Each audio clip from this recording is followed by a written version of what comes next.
Hello, my name is Sean Holly, and my presentation is going to be on an early pioneer who rose to prominence in aviation, Glenn Curtiss. I feel like my presentation could be 3 times as long because his accomplishments are seemingly endless. Nevertheless, I hope this presentation provides a good background on his life and his historical relevance in aviation history. Before I proceed, I want to cite this book as my reference for this information that I will be sharing. Glenn Curtiss, The Pioneer of Flight. This book lays out Curtiss's life from childhood up until his death, and I highly recommend it to any of you who are interested in biographies or history. So this is him, the man himself, Glenn Hammond Curtiss. He was born on May 21st, 1878 in the small town of Hammondsport, New York. By the time of the 1900 census, the population of the town was only 1,169 people.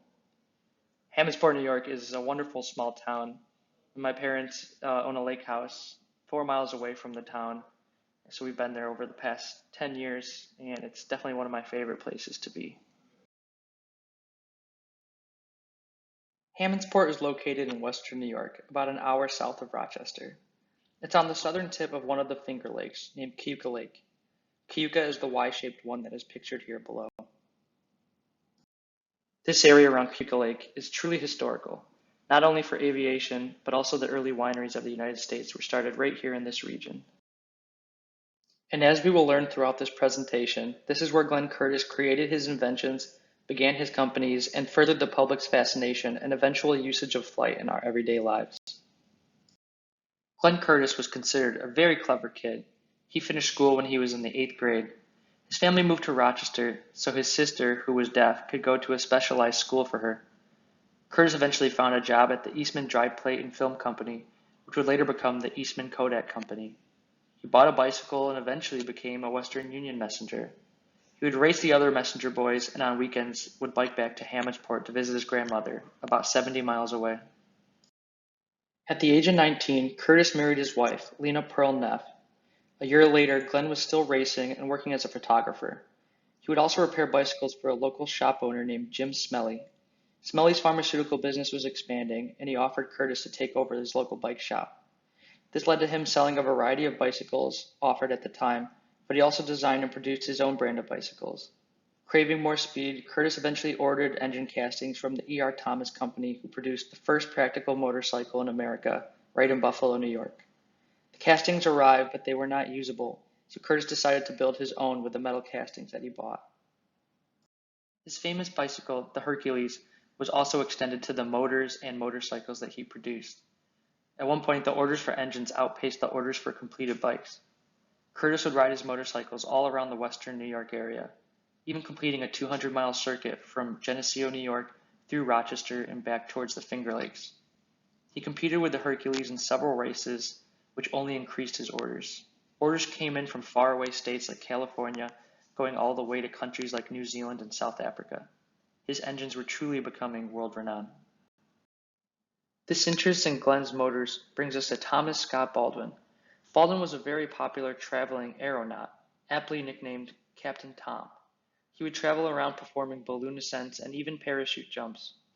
While living in San Francisco, Baldwin wanted to build a new dirigible like Alberto Santos Dumont, but could not find an engine that was light enough and powerful enough to make it work. It's claimed Baldwin became aware of Curtiss when a friend of his came to his house on a Curtiss motorcycle. Baldwin immediately knew that he had found the right engine for his dirigible and sent Curtiss an order via telegram. Baldwin's dirigible, named the California Aero, was 52 feet long by 17 feet in diameter when fully filled with hydrogen, and it was made with varnished Japanese silk. The California Aero became the first successful dirigible to fly in America and the first aircraft to complete a circuit, traveling out over San Francisco Bay and back to its starting point. After this success, Baldwin set out to Hammondsport, New York to meet his engine maker Glenn Curtiss, who was unaware that one of his engines had just helped Captain Tom accomplish his feats. At the time, Curtiss was only considered the aviation motors he was selling as a great profit-gaining venture, and his interests were still heavily focused on motorcycles. He kept improving his engine design, competing and winning several races, which only led to more interest in his motorcycles and his engine design. In 1907, Curtiss participated in the Florida Speed Carnival races, located in Ormond Beach, Florida. He won the 1 mile speed race on his standard motorcycle, setting a new world record of 46 and 2/5 seconds. Afterwards, he brought out his new motorcycle with a V8 designed engine. On the 2 mile track, the stopwatches were able to prove that Curtis traveled a mile in 26 and 2/5 seconds, or 136.3 miles an hour. This speed made him known as the fastest man on earth. As the Chicago Daily News reported, quote, "Bullets are the only rivals of Glenn H. Curtis of Hammondsport." Afterwards, Glenn went home to Hammondsport, where Captain Tom was testing new versions of the California Arrow. On June 28, 1907, Captain Tom flew a few circuits and then offered Curtis to fly himself. Curtis flew up a couple hundred feet and even got the dirigible up to 20 miles per hour. Enjoying his first experience of flight, this moment triggered Curtis's need for more speed. The Aerial Experiment Association was formed on September 30th, 1907, and was headed by Dr. Alexander Graham Bell. Bell considered Curtis to be the greatest motor expert in the country, and he asked him to join. Their mission was to help each other research and design aircraft for testing. Here in the center is Glenn Curtis, and to the right of him is Dr. Alexander Graham Bell. The Red Wing was the first aircraft designed and tested by the AEA. The pilot, Casey Baldwin, became the first Canadian pilot when the Red Wing flew in 1908. Their second aircraft was named White Wing, and this was the first one to incorporate Bell's new aileron design. Glenn Curtis piloted the third AEA aircraft, named the Junebug. On July 4, 1908, this flight would be the first pre-announced public flight of a heavier-than-air aircraft. This flight led to Curtis winning the Scientific American Trophy for flying the Junebug 5,080 feet, although history would show that the Wrights accomplished this feat years prior. The Silver Dart was one of the last aircraft designed and tested by the AEA. In 1909, this aircraft set a record for being the first controlled powered flight in Canada and would later become the first passenger flight in Canada as well. Curtis created a new aircraft manufacturing company named the Herring Curtis Company. His relationship with the AEA became strained, and the Aerial Experiment Association disbanded on March 31, 1909. Later that year, the Aero Club of America sponsored Curtis to race for the Gordon Bennett Cup in Reims, France. Curtis completed the 20-kilometer circuit in 15 minutes, 53/5 seconds at an average speed of 47.65 miles per hour and won the Gordon Bennett Trophy, beating out second place Luis Blériot. On May 29, 1910, Curtis made even more history by making the first long-distance flight between two major cities, from Albany to New York City. The flight was 137 miles long, and Curtis completed it in around 4 hours after only refueling twice. The publisher Joseph Pulitzer awarded Curtis $10,000 for his accomplishment. In June of 1910, Curtis began his association with the United States Navy. In Hammondsport, New York, he gave the first demonstration of aerial bombing for 2 Navy officers. 2 months later, he flew the plane while another passenger demonstrated shooting a target with a gun from the plane. Both were big revelations to the U.S. military and the functions of aircraft during warfare. In September of 1910, Curtis gave personal flying lessons to Blanche Stewart Scott in Hammondsport. It is argued that Scott is the first woman pilot and the first woman to solo an aircraft in the United States. She flew for Curtis's exhibition team, and she also became the first woman to fly at a public event in America. Curtis furthered his partnership with the Navy when on November 14, 1910, the demonstration pilot Eugene Ely took off from the deck of the USS Birmingham and the plane landed on shore. By the end of 1910, Curtis set up a school in San Diego to teach new Navy and Army pilots who would become some of the best in the Navy's history. In January of 1911, the demonstration pilot Eugene Ely made even more naval history. He successfully completed the first landing on a ship using a resting system of cables, which is still how Navy flight operations land today. Throughout the winter, Curtis was developing a seaplane that could take off and land in the water.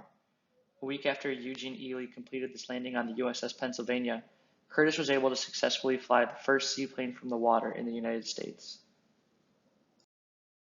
Glenn Curtis was able to demonstrate his amphibious airplane to the Navy, and 6 months later he sold the Navy their very first aircraft, which was the A-1 Triad. The plane was able to take off and land on water, but it also had retractable wheels so it could roll on land. For designing the aircraft, Curtis was awarded the very first Collier Trophy. In 1912, there was no FAA around for issuing pilot licenses. The Aero Club of America was the organization who issued the very first set of licenses, and Glenn Curtiss was awarded pilot license number 1.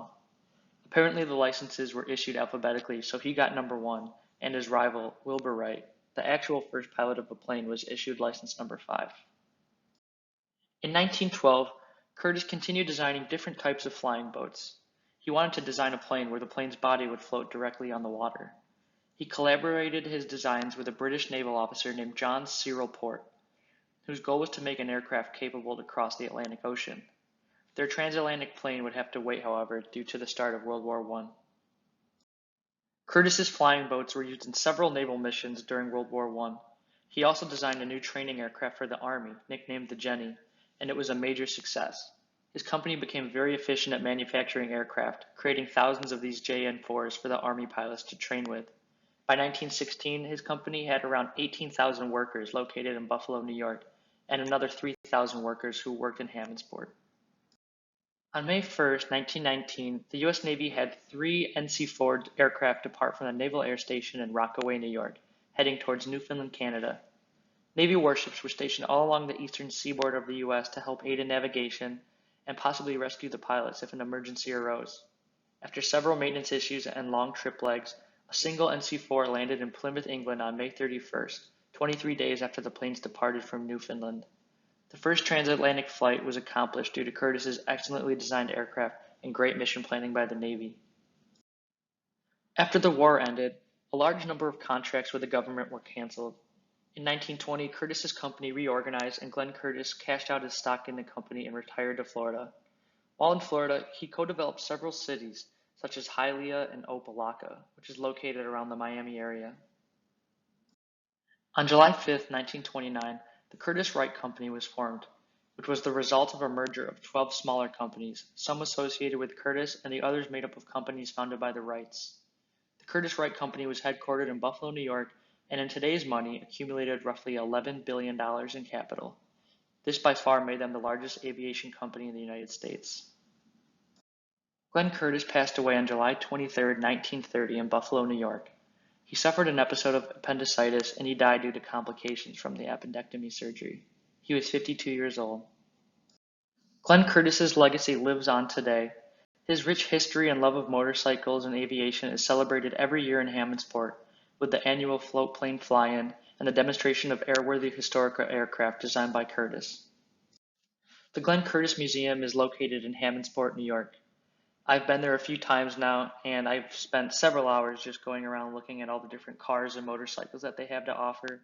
I'd highly recommend it for anyone interested in motorcycles, cars, and airplanes. I consider Glenn Curtiss to be the greatest and most prolific aviator in history, even more so than the Wright brothers.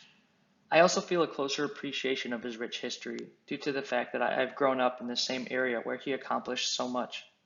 He was an amazing person who helped push aviation forward during its infancy, and I hope that my presentation here does him the justice that he is certainly due.